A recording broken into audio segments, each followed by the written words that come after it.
Tere homicus. Good morning. So, clients often ask me, what is going to be the future in 10 years? And I always have to say that, futurism is not about predicting what's going to happen. But what I do is I create conscious scenarios. I try to bring awareness and consciousness to my audiences in order to create and design the futures that we want. Because in the end, that's what it's about, right? We have the power to design and create the worlds that we want and the lives that we want. So we are living in what I call the age of consciousness, hence my title. I don't know if you are aware, but if you have a bit of human sensors left, there's a lot of things happening around us. Yeah, and this new generation also is seeing and doing things differently than we used to do. And this is great. Yeah, so also due to technology, we have the big boom in technology the last 2 decades. Technology also gives us a reflection or a mirror of what it means to be human. Yeah, so we have been used to work most task-driven, routine-based driven, and most of these tasks now will disappear or will be done by robots and AI. So what does that mean to us humans? What does that mean to us? Of what is the future that we're going to create? How is this relation with machines is going to be? And how will we decide that future, a different type of future, if there's not that work any longer that we used to do? So we need to literally reinvent ourselves. So in the upcoming years, we can literally solve world hunger. We can stop and reverse global warming. We can slow down or cure major diseases. We can provide clean water to everyone at low cost. We can solve the energy problem. And we can switch to sustainable economies for everyone. But what we'll need most is conscious leadership. Yeah, we need leaders who take action, who are responsible. Yeah, at the same time that I say this, the Amazon is burning. We have Brexit chaos. A drone attack in a Saudian oil well can jump the prices by 20% in one day. So we have all these things going on around us that makes us see the system that we are in is not really functioning any longer. So, and why is that? Because we used our old thinking into a new system that needs a different type of thinking. And we are on the verge of that. Let me explain. So everything started with Descartes, let's say, the age of science, the age of reason. Everything we do now is science-based. Yeah, check the science. We hear this often all the time. But what we forget about also is that we have very great human attributes. Life is not just about science. Life is not just about fact-checking. Life is not just about zeros and ones. There's a lot more in life than just this. Yeah, but the result of this thinking is that now everything is science-based, everything is knowledge-based, and we keep going in that loop that brings robots, that brings AI, that will actually do that work for us. So what does that mean on a longer term?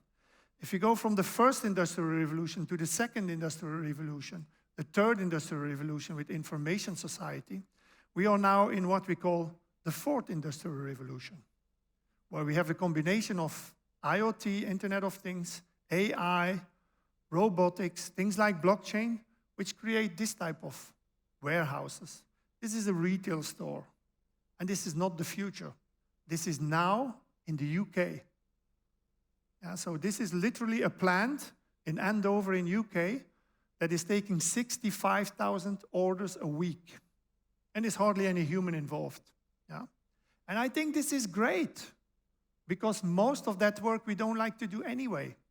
We come out of a system that is 150 years old where we have been trained to go to school and do jobs that actually serve to something, which was these type of things. But now we need to think differently. If robots and computers and AI will do all that work, what are we going to do? Yeah? So we need to move to more like human-to-human type of relationships and services. And I think that's the future that's going to be. So we created this society of consumerism. Yeah, this is from the movie from Wall-E. Most of you have seen, I think from 10 years ago. But there's this utopian or dystopian future, however you want to look at it, seen in here, and actually, it's not very distant of what we have now. Most of the work now we can do from home. We have self-driving cars already. They're not fully yet on the roads yet, but the technology is there. But most of the people, go to work, they come off work, they go to sit in the sofa, work a bit more, or then watch TV and games and stuff like that. So most of the input comes from outside. Yeah? The advertisement boards are telling us what to do, what to buy. We have very little of our own self and decision power left. Check yourself in the morning. What do? Do you check your phone first, or do you kiss your lover or your partner? Yeah? So these are the signs already. It's not, I don't think that we're creating this society of robots is the problem. I think that we start to behave like robots. That is the problem. Yeah? And nobody's realizing it. Yeah, we're just like going into it like, okay, hello. Everything is coming from the outside notifications. So we don't think for ourselves anymore. We don't wake up any longer like, oh, what a beautiful day. What I'm going to do with my day. How many of you woke up this morning like that? Oh, great. At least some of you, there's hope. So most of this society that we have created, because it's based on dopamine, most of the products that we are using is all about dopamine effect. Yeah, if you work in design agencies, you know that we design the applications, we design the apps, we design the products so people come back. So we can sell advertising to it. Yeah, and most of this dopamine effect is like, you know what dopamine is, right? It's like this fast fix of like, okay, I feel good, and I eat something. I can have it by eating. I can have it by binge watching on Netflix. I can have it by even work or whatever I do. Yeah. So, and all of these things is dopamine effect. But what we need and what we forget most of it and what makes us happy is the serotonin effect. The serotonin effect is the pleasure on a long term. It's pleasure when you go out running, when you go out playing with children or your family. It's pleasure when you learn a new skill or a new instrument. It's pleasure when you eat healthy food. It's pleasure when you meditate. These are the pleasures that make us happy. And we forget about this. That's why 50% of the OECD countries, people are burned out. 50%. That's half of the countries. People are burned out. Why? Because they are not connected to their values. They're not connected to their values of personal, and they're not connected to their dream. What do they want? And what are the values that will bring me there? What do I live for? Yeah? So we need to change our thought system, because everything is in the head. Everything is a thought system. And that's why we're still thinking with the old thought system into this new type of technology that's moving at a tremendous pace. And we cannot do anything, or we don't seem to be able to do anything about it. So we literally need to change our thinking. We need to innovate our thinking, because everything that we have learned is not working any longer. Let's look at the statistics, or let's look what's going to happen. Yeah? So with all this happening, there's another 2.5 billion people coming on this planet by 2050. We are in the fastest rate of humanity on our citizens on the planet. Yeah?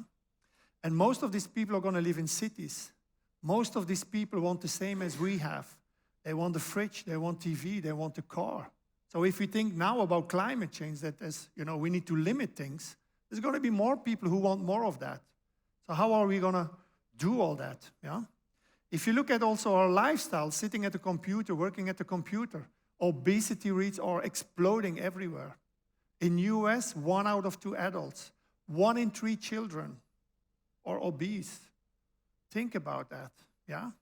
And it's also because they are not eating healthy, because most of the food is fast food, yeah? Look at the ultra-processed food. This is a slide for Europe, yeah?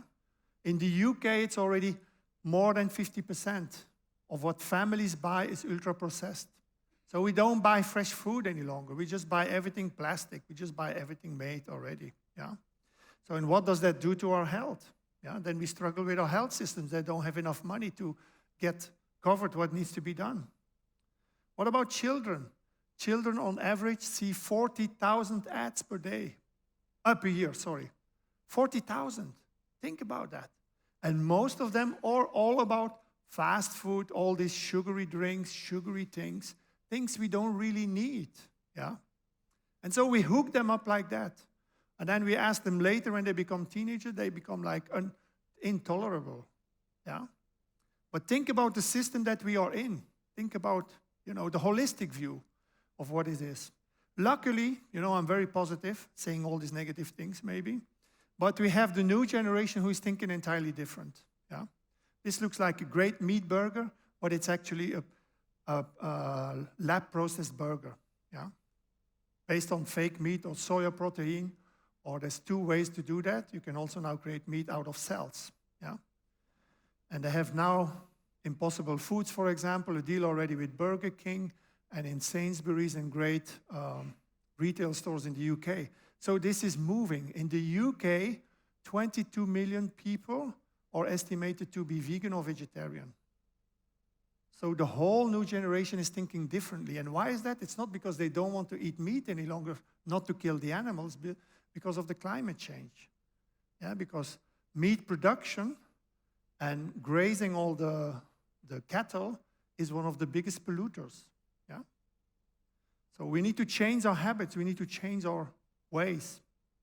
And then, of course, the whole movement of Greta Thunberg and what is happening around the world. So they have all these different type of values that are totally clinching with what we always had or we actually ignored.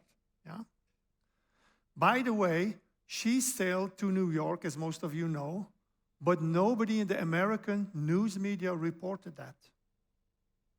Yeah? So this is what's going on also. This is in Europe, we know about this, but in the US, they don't bother. Yeah, and this is major. This is the role model of the new generation. She's sailing to New York. Sailing. And then the airlines, they are not worried about what's going to happen. Anyway, as of now, the aircraft keeps increasing every year. Yeah? 3.5% of global warming is due to our air travel. So we have ways also of creating or putting a zero carbon footprint, yeah? Which is like planting trees. It's not the only one, it's a bit more complicated than that, but it's good. We have a plan when we travel, we plant trees. Yeah? At least we create a zero carbon footprint. What if Estonia could become a zero carbon footprint country, the first in the world? Yeah? What if it could, for every flight that comes over its country, or for every flight that is taken by its citizens, plant trees, or do something like that? Of course, you also need to put it on cars and on other polluting systems. But there's lots of ways of how we can consciously approach the future. The other big polluter is these containers. Yeah? They run on diesel fuel, or bunk fuel as we call it, and it's 1,000 times more polluting than just car fuel. And if you look at what is happening, because 90% of the goods transported in the world are transported over these containers. And they're the most polluting. Thousands and thousands of fish species are dying every year.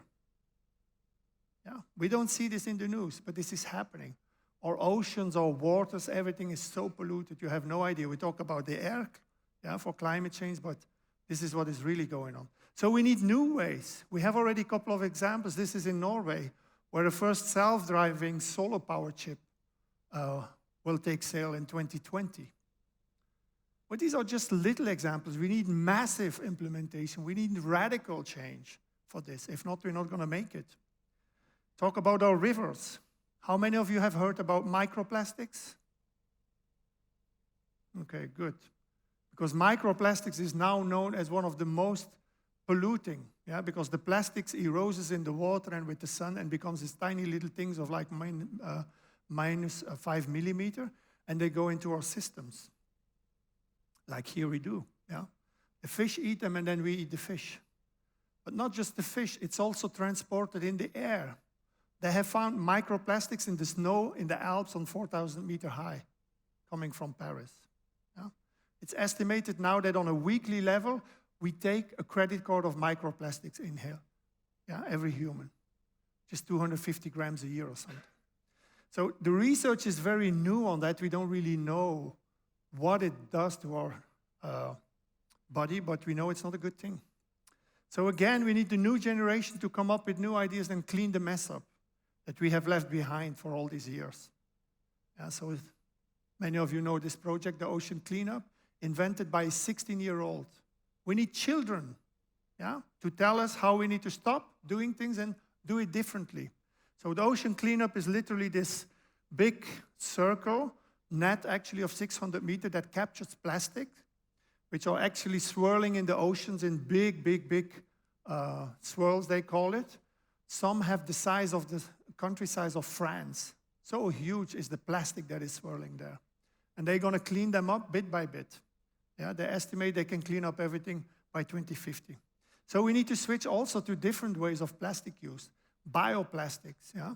The hardest thing in all this is to change your own personal behavior, yeah, and habits. For me too, it's a challenge every day. When you travel or everywhere you go, it's plastic. It's really hard, yeah. So you need to change your habits. Or we have startups like this in UK, Skipping Rock Lab, who creates this seaweed type of texture to carry water. Yeah? And they are working on different types of patterns of how to do that. So we need to stop taking, yeah, from Mother Nature and then make and waste it and then dispose, and we need to go more into circular type of economies. Exponential technology trends impacting any business and society. I'm going to go quickly all over them. Automation of everything, AI and robots, automation of autonomous vehicles and transportation, blockchain, cryptocurrencies, the Internet of Things, energy, utilities and environment, 3D printing, 4D printing, new materials like graphene, biotech, genetics, synthetic biology, neuroscience, and nanotechnology and quantum computing. I'm not going to go over all of them. I'm just going to go over the main trends that can impact also your work and life. So this is a picture from Shanghai, yeah, but in every city, every day, we sit in traffic jams. I think in Tallinn, it's very limited. It's probably the lowest that I have been. It's 15 minutes in the morning, 15 minutes in the afternoon, which is half an hour, which is pretty okay, yeah? In some cities, it's an hour or an hour and a half or longer, yeah? But a half an hour per day makes 20 days of extra holiday by the end of the year. Think about that. And usually it's to go to work, yeah? So we drive to work, okay, in some countries in Europe we get paid for that or we get rewarded for that, but in the end it's not really necessary. More and more we have more flexible ways of doing work. And that's why also we need clean energy, we need clean cars, yeah, we need electric-driven cars, we need to switch massively. In some countries they have already started with that, yeah, or putting goals towards that, but we need to go a lot faster. The technology is there. At the same time, we have a lot of drones. This is a drone from Amazon. They are currently testing in Cambridge with delivery service of drones. On the right, top right, you can see eyewear, which is a drone that can scan actually inside warehouses, the products. There is a first aid drone, and then there's another drone from Boeing who can carry like 250 kilo carriages. So there's lots of new things, but also lots of entrepreneurs are choosing the air now, you know, to come up with solutions. On the top left, you can see an idea from Airbus, which is actually you can drive in your car, and then this device comes up and picks the car up and takes you to the other side of town. This is not the future. They are actually implementing this year. On the top right, you can see EHang, which is a self-flying drone, a helicopter, yeah, for one person that is already operating in Dubai. Bottom left, you see the eHawk, which is an investment from Larry Page from Google, which is more for natural environments, yeah. And on the top bottom right, sorry, you can see the Aeromobile from a Slovakian entrepreneur. You can order this one. It's a car that can turn into a plane for $1 million online. So entrepreneurs are not waiting to sit in the traffic. No, they look for ways beyond. Yeah. So, and I think this is what we're missing a lot in entrepreneurship. We are solving problems all the time. We're just scratching the surface, but we don't really look at real problems, yeah, and how we can move beyond that. So automation of everything. This is a slide from Tesla, video from Tesla. Yeah, this is not new. This has been happening for the last 20, 30 years. Yeah, and the car manufacturing business is one of the most automated, actually. But we hardly see any humans here. Artificial intelligence. Oops, sorry. Yeah, so probably one of the most disruptive technologies now, because all the major companies are investing in it. Why is that? Because we have so much data that we cannot really analyze the data any longer ourselves. So we need machine learning techniques that actually can learn from the data and propose actually solutions. Because we as humans, there's too much data for us to actually analyze. So we need to work more on the creative levels. So what is important though is that you can see this is a slide from last year from Boston Consulting Group. What is the industry thinking of what is going to happen in 5 years and how AI is going to be implemented? And it's literally every industry, yeah, you can think of. We can think about a lot of examples in health or even transport or in banking, but it's actually affecting any industry. Here you see a slide on like what type of applications are used, yeah, from speech recognition to handwriting recognition to optical character and image and video recognition, towards natural language understanding and machine translation and so on. What is very important though is that we develop AI with human values, yeah? With shared benefit and prosperity in mind, with ecosystem thinking, with responsibility, yeah? These are some of the values that have been decided by Asilomar AI Principles, which is a group of 200 futurists, yeah? That have been are thinking about the ethics of AI. Also, the EU has the ethic guidelines for trustworthy AI that is now actually running in beta, and that can now be, you can test it, companies can test it, and you can comment on it, and next year they're going to review that, yeah, to put that into law. But what is important is that 80% of the code is written by men, 80%. Most of these men come out of, I don't know, computer games or whatever, or they are geeks, yeah, as we say. So they have a very, let's say, tunnel vision of like coding, yeah? And they are very focused on tunnel. They don't really see the holistic perception. So everything that we know as AI now has been developed mostly like that, yeah? And also we need more female energy, you know, ethics, empathy, healing, you know, these type of energies we need also in the business. Because as of now, code is very masculine, I would say, yeah? And also children, they don't have a word. Children don't have a word in what is the future that we are creating for them. It's their future, no? Nobody's asking them. We tell them what to do. But if you ask the children, they know everything. They have thousands and thousands of years of good human DNA. Yeah? So listen to your children more also is a good way for the future, and integrate them in the design of the future. So, and as Erik Brynjolfsson says, the choice isn't between automation and not automation. It's between whether you use the technology in a way that creates prosperity or more concentration of wealth. We are currently living in the more concentration of wealth, yeah, paradigm. So we need to look for more balance in all this, you know. Currently, only the large corporations have AI and have the money to actually hire the good AI people. So Internet of Things, the other hype word, yeah, that I hear. Is the Internet of Things literally going to change humanity? No, it's not going to change humanity. It's going to make things easier if we make it good. But again, Internet of Things is industry-driven, yeah. In most of these practices, we don't ask the people. We don't ask citizens in smart cities what they think about this, or how they would their neighborhood like connected with sensors, and what would be the applications or the services that we do for that, yeah? So if you look at it, it's literally, we come from standalone computing via distributed computing, cloud computing, and then ambient computing, where everything will be connected. All the sensors, all the connections, yeah? Even neuroscience in your brain. Already now some companies are experimenting. Imagine your brain connected, yeah, to the data, to the internet. So also important slide, the platform economy is unbalanced. Yeah? If we say that data is the new oil, then Europe is in a pretty bad spot, right? So all that data goes back to Silicon Valley, Google, Apple, Facebook, Microsoft, Amazon.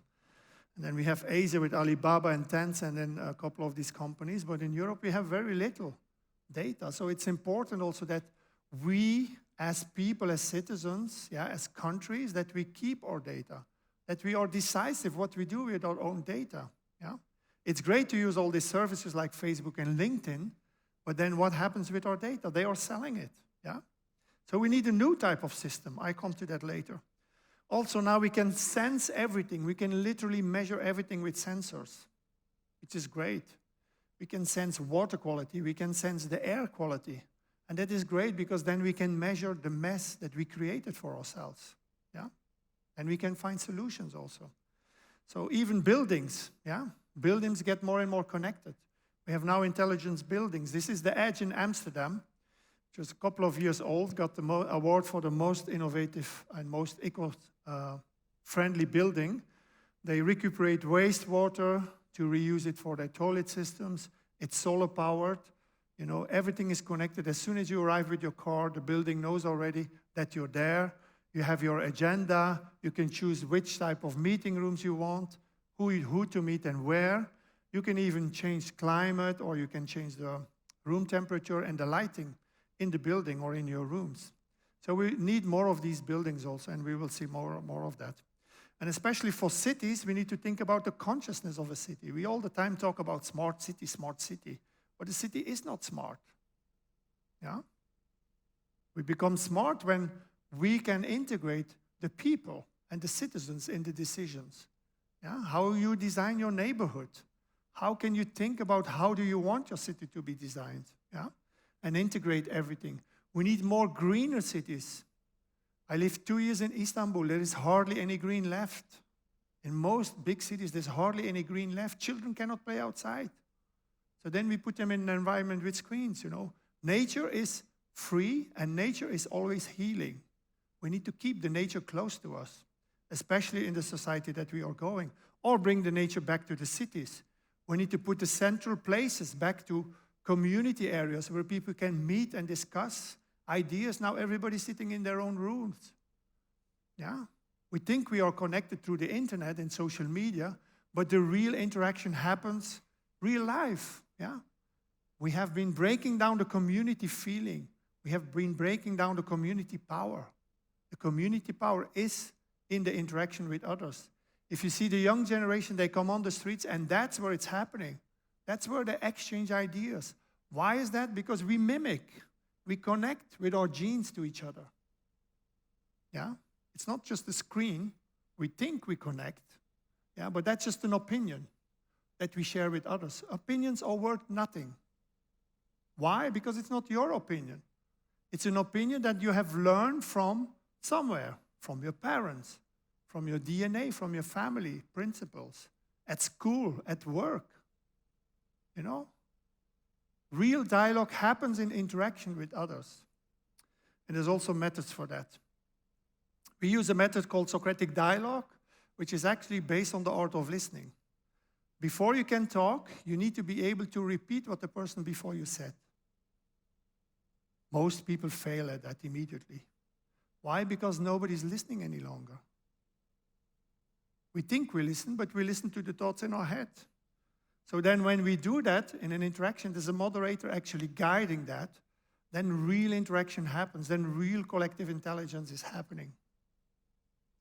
So there's good tools for that. Also IoT in agriculture. You know, we have now the tools to improve everything we are doing, yeah, also in growing crops and all that. We can measure temperatures, we can measure the quality of the soil, the quality of the water, the wind temperatures and all that. So we need to move more into permaculture, into precision agriculture, to actually produce better, healthy food and not more monoculture type of food. Monoculture is the industrialized food. Most of the food you eat is industrialized. It means it has chemicals on it all the time. Yeah? If you taste something organic, you know the difference. So we will move also towards more and more of this organic in combination with technology moving towards that. Blockchain.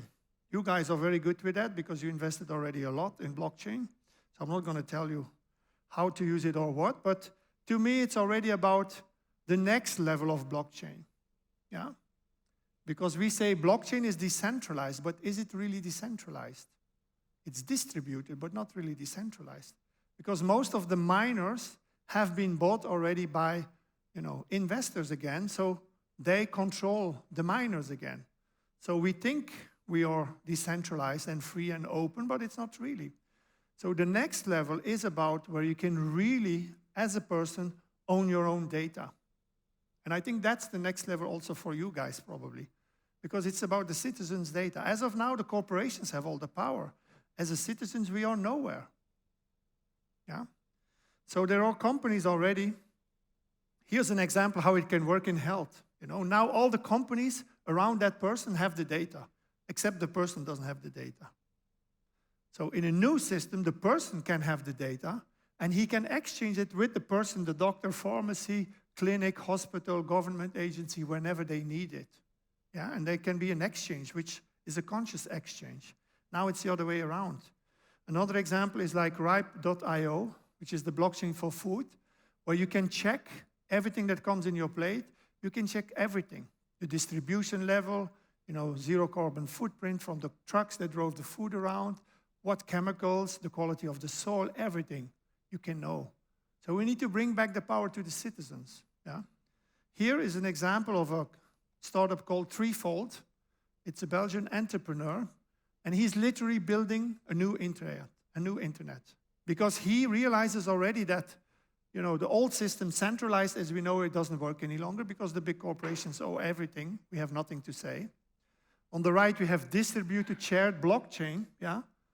But it's a promise, yeah? We think that we have shared data distributed, and all that. But still, it's very power hungry. It's still very slow. It's unscalable. There's a lot of hidden cost in there. And it's efficient. So he is building a new internet literally from scratch, where everything starts with I own my own data. And then everybody who wants to exchange with me will exchange. Yeah? So it's a very different mentality. And there's a lot of startups working in that new type of philosophy, let's say. Yeah? Because it's a vision. They don't want to be part any longer of the centralized system. They want to be in an open system where there can be control. And I believe that blockchain or technology will help us actually with that. Because technology, we can create this type of levels. 3D printing, we can 3D print literally everything. Yeah, this is a chair in mycelium, which is a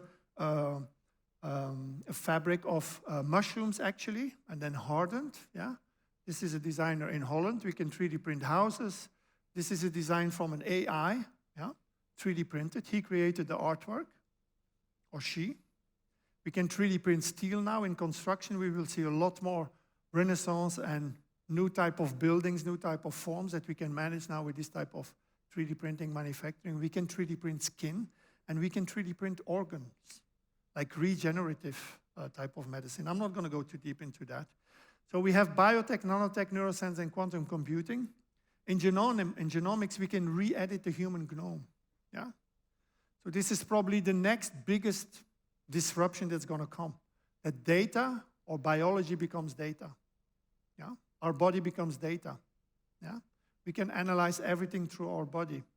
Yeah? So we can re-edit, we can cut out diseases. And what does that mean for governments? What does that mean for ethics? What does that mean for citizens? How are we going to manage that? Yeah? Also in a global perspective. A child born today is estimated to live 142 years old with the technology we have now. And it's increasing. People live longer. Yeah? Most of the people now, I think the average age is like around 80, but by 2080 it's going to be 100 years old. I don't hear any politician, no government talking about that. Everything is shifting, guys. Everything is literally shifting.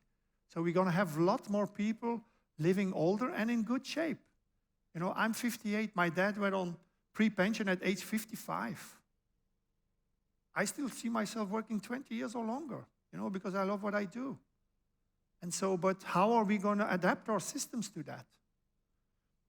And then nanotechnology. Everything becomes so tiny we can literally swallow pills with technology and communicate. This is a device from a startup in UK, Allstone, which is actually can detect lung cancer just by the quality or the chemicals in your breath.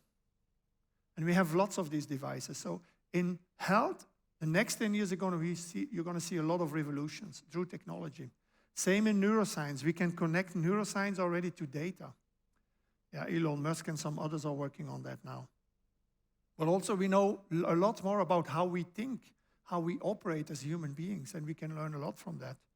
And then in quantum computing, the fastest computer now in quantum computing, is going to be, 100,000 faster than, the fastest computer available today. It's actually 1 million times. Sorry, I read in my notes here.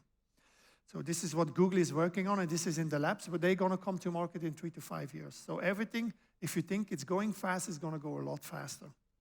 Digital transformation. We have a lot is moving to voice technologies. Yeah, we come from text and text type of interfaces. The new generation is all about voice and video.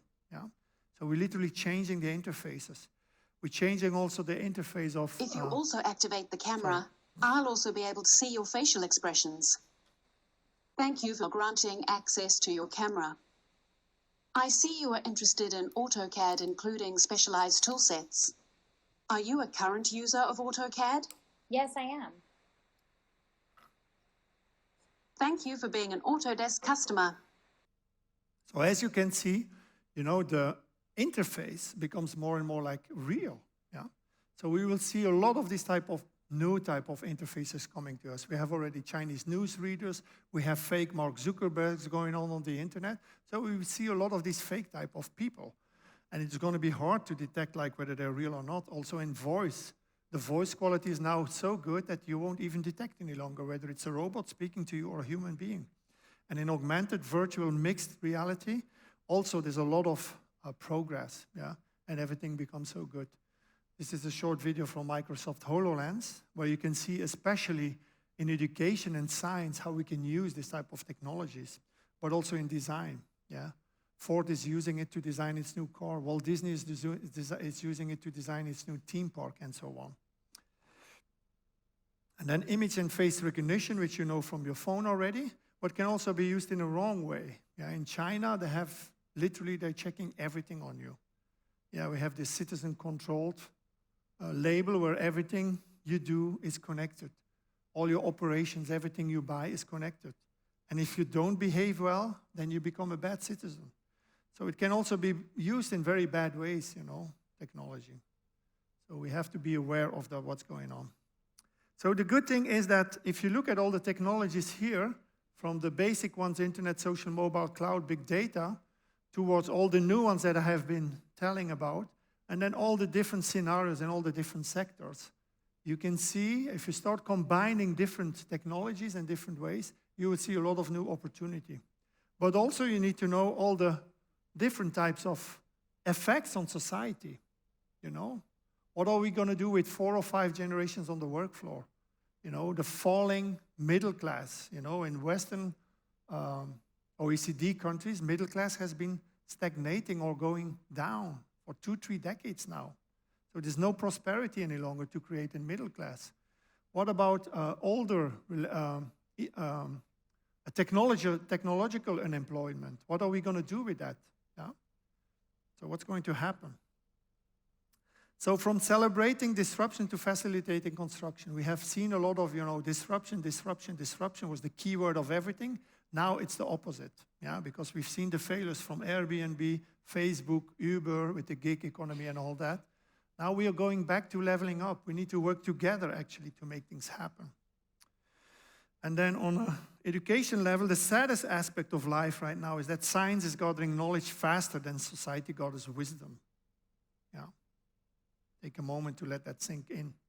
From Isaac Asimov, yeah, the futurist who wrote all this robotic and artificial intelligence already in the 50s and 60s. So at Human Works, we developed 9 principles of the future of learning. Yeah, because as we know, going to school is not really, most of the parents that we talk to, they agree with, is not, fulfilling any longer. Yeah. Why is that? Because going to school was a model also to learn tasks, to go to and do something, you could do for the rest of your life. Now even college students, they don't know what they're going to do in 5 years because there's so many new jobs, there's so many changes going on. So what we know is the model of the teacher knowing everything and telling the children what to do is not working any longer. In Estonia, there was a study in 2018 where 3 out of 4 children felt that they were not supported by their teacher when they asked something. 3 out of 4. That means big system failure, hello. Yeah. So we need to change the way we operate with children. We need to change the way that we do things with children. We can learn as much from children as they can learn from us. Just think about that for a moment. So we have put these things that are important for a new way of approaching children and working together with them. Meaning and passion. You hear it everywhere. All the startups, you need to be meaningful. You need to be passionate about what you do. Most people don't even have a clue from their own meaning or their own passion. Why is that? Because they are so far away from their own values, from their own dream, what they really want to do. So we need to spend time in discovering that, what that is. Exponential learning. Yeah, so learn exponentially. Yeah, we can learn so many things now with the internet. Why do we need to just sit and store, information in our brain? We do workshops with children and they know already. Why do they need to store it here if they can ask Google Home or Amazon Echo? Hello? Yeah, but it's true. They know already. Why should they put it here? And then be tested upon if you know it. That system is not valid any longer, right? So we need to change it. Creative and authentic learning. Creativity becomes one of the biggest assets, the biggest characteristics for us in the future. Communal learning. How do we learn as communities? Why do we put the elderlies in homes? They have a lot of value. They have a lot of knowledge. They have a lot of experience. They can learn and work together with children, play together with children also. Personalized learning. We can learn everything now online. Why should a child, when he has an interest, sit in a class that he doesn't like? Why? It doesn't work any longer. Learning by doing, as we say with startups. Learning to fail. Fail is like a buzzword, but fail should not even be part of our vocabulary. Because it's all in the process. When we create something, we process, It's part of the process. It's not failing. A child who learns something new, it will fall 30 times, and he will get up always with a smile to try again. Tried it with an adult now, and after 2 or 3 times, they don't come up anymore. But think about these things, right? Assessment as learning. Do you assess your people, based on what they know, or do you help them also discovering new things? Yeah. Empowerment, of course. We need to empower the young generation. We need to empower everybody, actually, to go in this new type of thinking. And then role model learning, not telling them what to do, just do what you stand for. And then also, we have this new way of learning from nature. Yeah, the old ways. The new generation is going more and more into the old ways of, knowledge and experience. So we go back to thousands and thousands of years of philosophy. People are disconnecting from the internet massively. People are disconnecting from Facebook massively. Yeah? Why? Because it's too much. Yeah? And it's a system designed where you don't really can operate. They go back to communities. We know we are connected to so many communities everywhere. Everybody is working on how to actually address climate change. Do something about it, yeah? Every day. How do you actually do things differently? So start doing it right away, yeah? So, and this is a growing consciousness, growing everywhere. And I think this is a new type of trend that many people are not seeing. Many people are not seeing because the only thing that counts now is data. While life is a lot more than just data. Yeah. So we call it creating conscious futures. Yeah. If you look at, many people think on the internet, the dystopian future, technology will rule us. Yeah. But fear is not the right driver for change. It's not the right driver for progress. Yeah. And then we have the utopian ones, singularity and all that, that technology is going to save us. Don't believe the hype either, because technology is not going to save us. We need to be ourselves to save ourselves. So we think about conscious futures.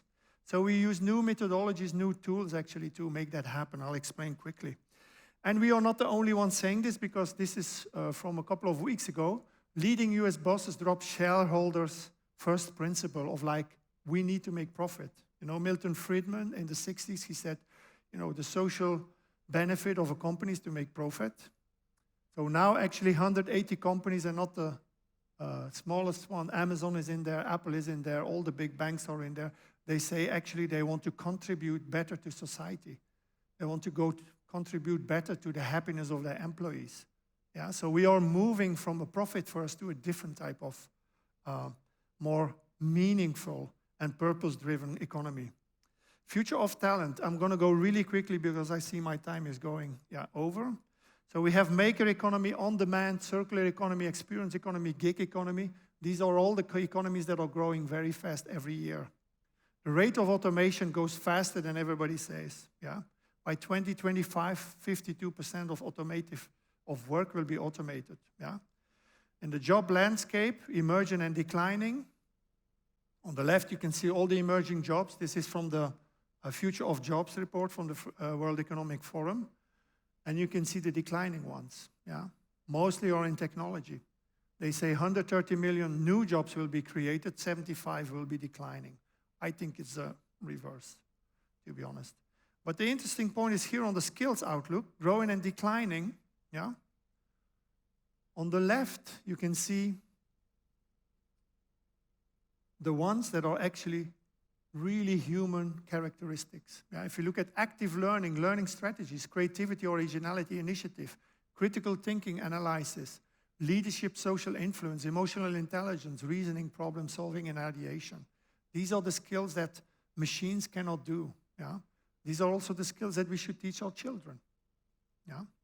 And then in work also, we need to think differently. What work can be automated? Who can do the type of work? And where can the work be done?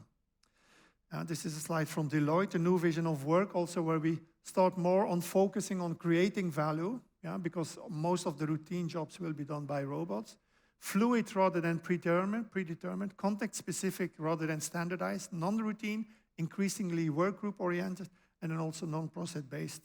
So for conscious leaderships and building future teams, we will need flexibility to change, exponential learning, empathy, values, trust, respect, engagement, collaboration, transparency will become more and more important. Cultural transformation, experiential knowledge. Yeah? Moving from I know it all to actually I have experienced this. Yeah? Defining new competencies, role, skills, capabilities. Yeah? We need to adapt to that. And then from design thinking to circular design, to ethical design, to Socratic design, as I explained briefly. So if you look at this slide, the Pyramid of Mastery, this is a slide from Tony Robbins, the #1 coach in the world. It's a very interesting slide because this is basically the pyramid of life. Yeah? So everything starts with a good physical body, meanings and emotions, relationships. Then we have time, career, mission, finances. And then if you're really good, contribution and spirituality. But most of the people are here, finance, career, mission, time. This is how we live our lives. And people forget the bottom line, physical body, being in good shape, emotions and meaning, relating to others. This is what keeps us human. This is what keeps us happy. Yeah? So this is why so many people burn out. We need to move from ego to soul. Yeah? So ego is all linked to industrial society, corporate, greed, things over. I'm not against profit, but it should be more balanced. So we need to bring in more human features. Heart, creativity, contribution, openness, integration, being, gratitude, all these things to create conscious business. And then this is also a very important slide here. Sorry about that.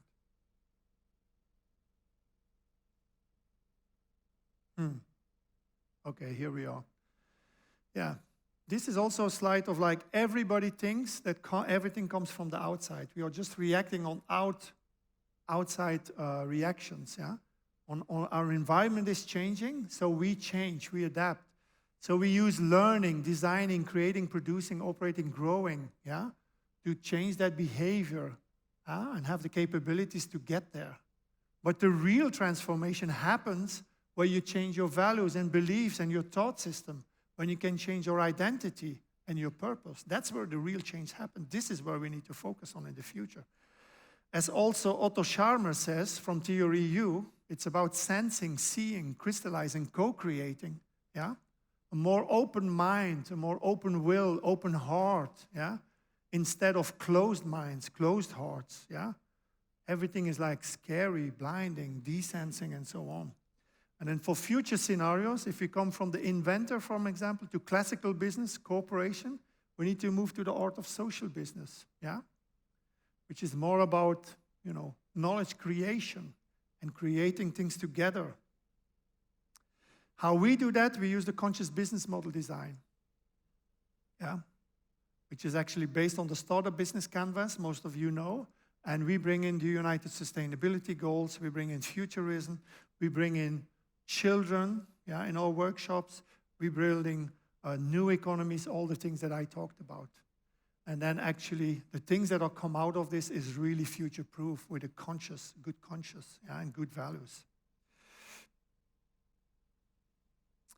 And then my last slide, the next level of innovation comes with self-innovation. What we use is a method called design playing, yeah? We join, we explore, we dream, we design, we make, and we show.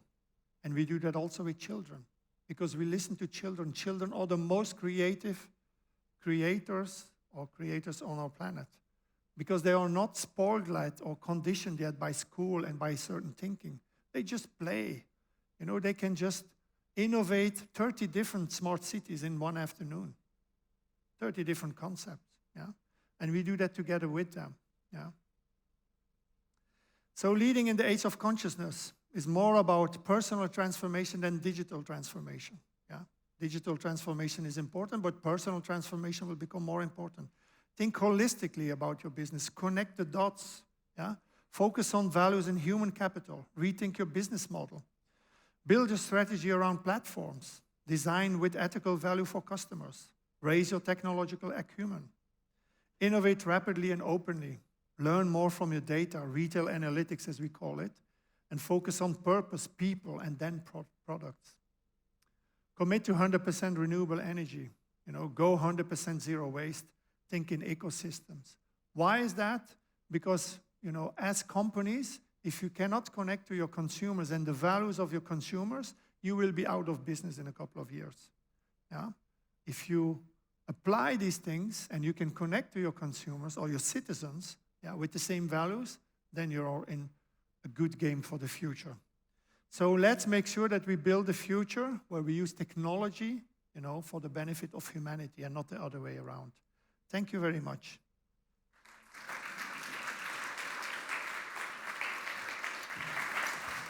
Thank you, Rudy, for the really engaging and thorough presentation.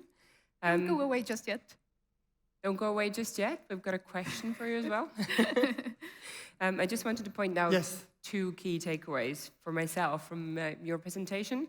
It took me 1 hour and 10 minutes to drive into work today, and I live in Vimsey, which is not that far. I used to live in Dubai, and it used to take me 10 minutes less to drive to Abu Dhabi to go to work. So I guess that's something for Tallinn to learn from.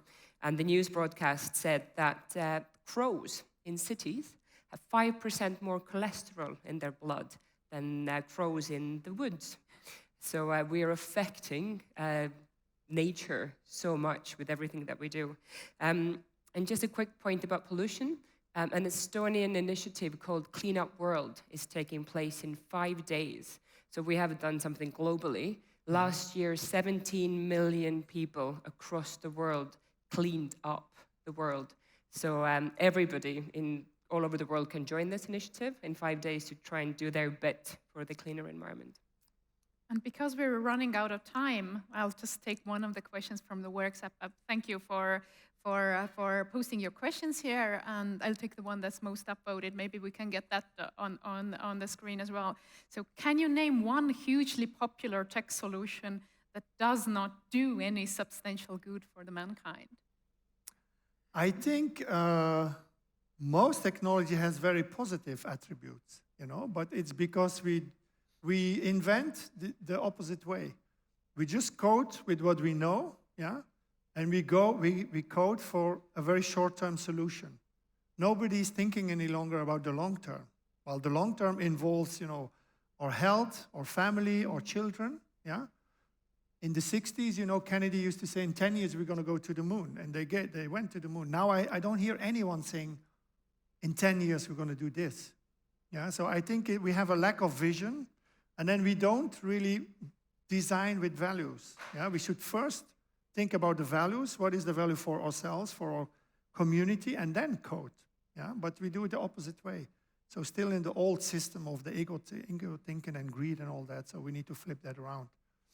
To give you an example, also I live on Ibiza, which is an island, and there you can actually witness what is going on if you live in like this type of specific places, yeah? Because they have a lot of, in the winter, it's a beautiful island. We have 85 beaches. This is like one of the best places in the world, I think. But in summer, we have 7.5 million tourists coming in. There's only 100,000 people living on the island. But the children go clean up the beaches of what the tourists are leaving behind. Because the tourists think, because they pay a lot of money, everything is going to be taken care of. So we have all these wrong conceptions, wrong assumptions of like what is good and what is not good. So we need to change. Also, they use a lot of water, and there's water scarcity on the island already now. Yeah, so Great. Anyway. Thank you. Thank you very much, Rudy.